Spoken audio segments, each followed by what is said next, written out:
students, hope you all have understood how to find out corresponding angles, interior angles and alternate angles. Two more type of angles we have seen. First was linear pair angles and second was vertically opposite angles. समझ में आ गया है? We go further. Before starting practice set 2.2, let us try to understand that there are some tests.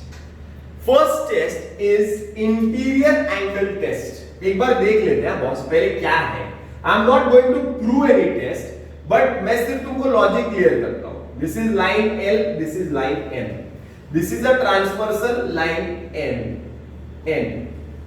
Is this clear? Now, if I say that angle A is 120 degrees and angle B is 60 degrees. अगर A और B को add करते हैं, A और B को add करते हैं तो कितना आएगा? 180 डिग्री आएगा. अरे बराबर है. तुमको तो पता है कि इंटीरियर एंगल्स का टोटल कितना होता है, अंदर के एंगल का टोटल कितना होता है? 180. अंदर के एंगल का टोटल कितना होता है? 180. अंदर के एंगल का टोटल 180 कब होता है? जब लाइन पैरेलल होता है. वंस अगेन लॉजिक देखो, लॉजिक क्या है देखो. कोई भी अंदर के एंगल का टोटल 180 नहीं होता है.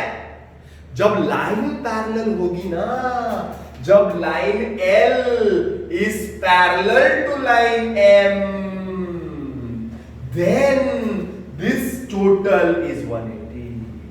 जब लाइन पैरेलल है तो सप्लीमेंट्री, लाइन पैरेलल है तो सप्लीमेंट्री, लाइन पैरेलल है तो सप्लीमेंट्री, लाइन पैरेलल है तो सप्लीमेंट्री, लाइन पैरेलल है तो सप्लीमेंट्री, लाइन पैरेलल है इंटीरियर एंगल से सप्लीमेंट्री, लाइन पैरेलल है interior angle supplementary, line parallel है इंटीरियर एंगल से सप्लीमेंट्री, लाइन पैरेलल है इंटीरियर एंगल्स आर सप्लीमेंट्री.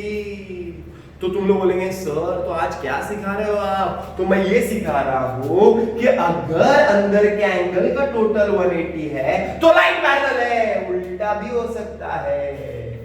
अगर लाइन पैरेलल है तो सप्लीमेंट्री, अगर सप्लीमेंट्री है तो लाइन पैरेलल, सप्लीमेंट्री है तो लाइन पैरेलल, सप्लीमेंट्री है तो लाइन पैरेलल. इसको हम बोलते हैं इंटीरियर एंगल टेस्ट. क्या बोलते हैं? Interior angle test. The second test is corresponding angle test and the third test is an alternate angle test. Now once again, if the lines are parallel, if the lines are parallel, line L, line M and this is transversal line N, if lines are parallel then alternate angles are congruent and corresponding angles are congruent. मतलब suppose this is A, B, C, D. So angle A and angle D is congruent. अगर line parallel है तो angle congruent है. So what is alternate angle test? अगर angle congruent है तो line parallel है.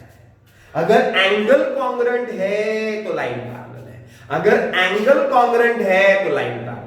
Similarly corresponding angles, similarly corresponding angle, this is E, this is F. So angle A is congruent to angle E. corresponding angle है A और E. तो अगर corresponding angle congruent है तो line parallel है, corresponding angle congruent है तो line parallel है. अगर alternate angle congruent है तो line parallel है. alternate angle test. अगर corresponding angle congruent है तो line parallel है. corresponding angle test. अरे समझ में आ गया क्या? That means हमने क्या सीखा आज? हमने क्या सीखा आज? आज हमने ये सीखा कि अगर इंटीरियर एंगल सप्लीमेंट्री है तो लाइन पैरेलल है, अंदर के एंगल का टोटल 180 है तो लाइन पैरेलल है, करस्पॉन्डिंग एंगल कॉन्ग्रुएंट है तो लाइन पैरेलल है, अल्टरनेट एंगल कॉन्ग्रुएंट है तो लाइन पैरेलल है. कल हमने क्या सीखा था? लाइन पैरेलल है तो अल्टरनेट एंगल्स इक्वल है, लाइन पैरेलल है तो करस्पॉन्डिंग एंगल इक्वल है, लाइन पैरेलल तो इंटीरियर एंगल सप्लीमेंट्री है. समझ में आ रहा है? डिफरेंस समझ में आ गया? क्लियर है? Practice set 2.2 sum number 1. We are supposed to prove that M is parallel to N and if M is parallel to N we have to justify. मतलब हमें ये बताना है क्या ये M और लाइन N पैरेलल है क्या? मैंने अभी बताया था X और Y are interior angles, बराबर ना? So I will write angle X plus angle Y is equal to 71 plus 108 is equal to 179 degrees. Angle x और एंगल y का टोटल 179 है, दे आर इंटीरियर एंगल्स। अरे बराबर ना, तो इंटीरियर एंगल्स का टोटल कितना होना चाहिए? 180 होना चाहिए। अगर इंटीरियर एंगल्स का टोटल 180 हुआ तो लाइन पैरेलल, टोटल 180 नहीं हुआ तो लाइन पैरेलल होगी क्या? नहीं होगी। सिंपल, समझ में आ रहा है? Line M is not parallel to line N because it does not satisfy the interior angle test। वो इंटीरियर एंगल टेस्ट को सेटिस्फाई नहीं करता है। इंटीरियर एंगल टेस्ट क्या है? That the total has to be 180। अरे बराबर ना।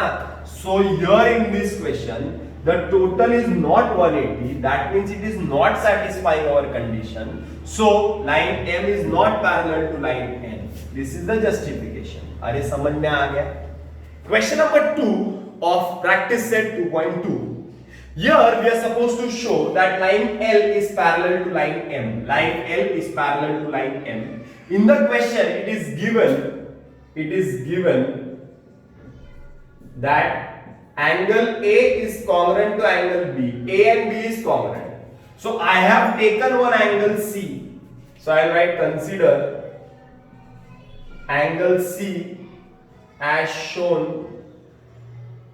in the above figure। okay, C angle ले लिया। now step number 1, angle A is congruent to angle C dash 1 reason vertically opposite angle। A और C congruent है, देखो ना, vertically opposite angle। अरे बराबर है, अरे बराबर है।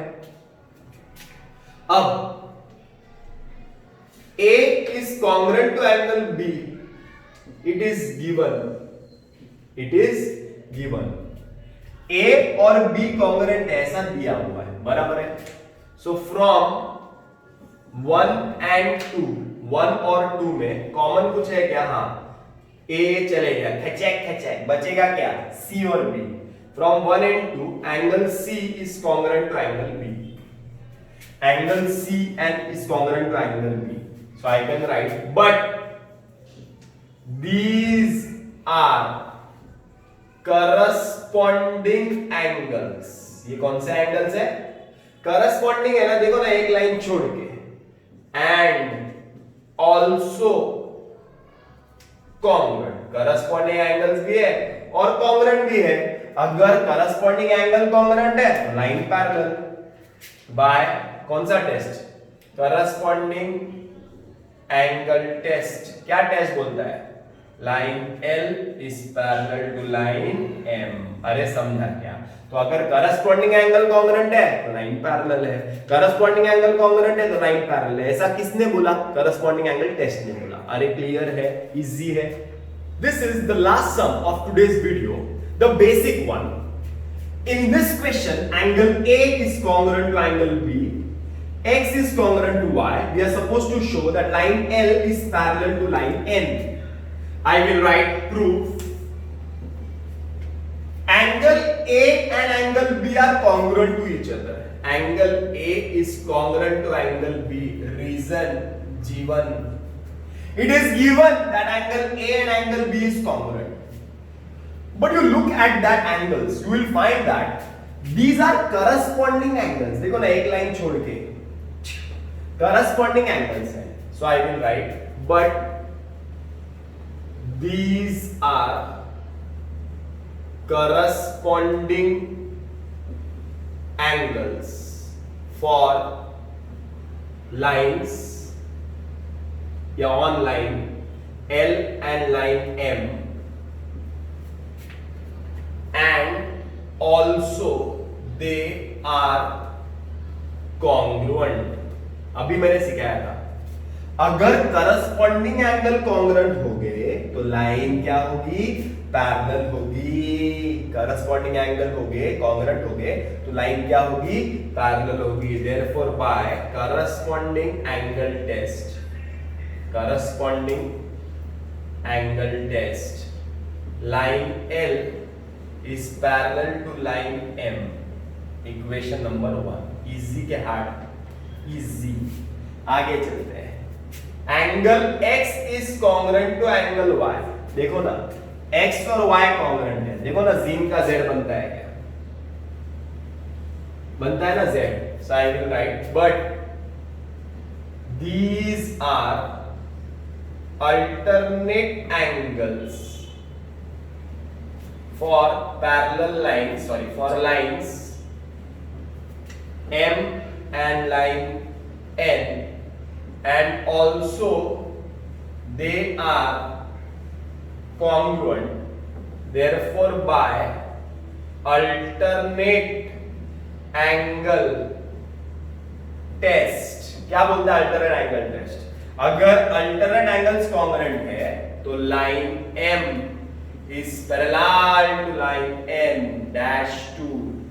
देखो 1, देखो 2, L M से पैरेलल है, M N से पैरेलल है, L M से पैरेलल है, M N से पैरेलल है, M M निकल गया, therefore line L is parallel to line N। शायद यही प्रूव करना था। देखो ना, इजी क्या?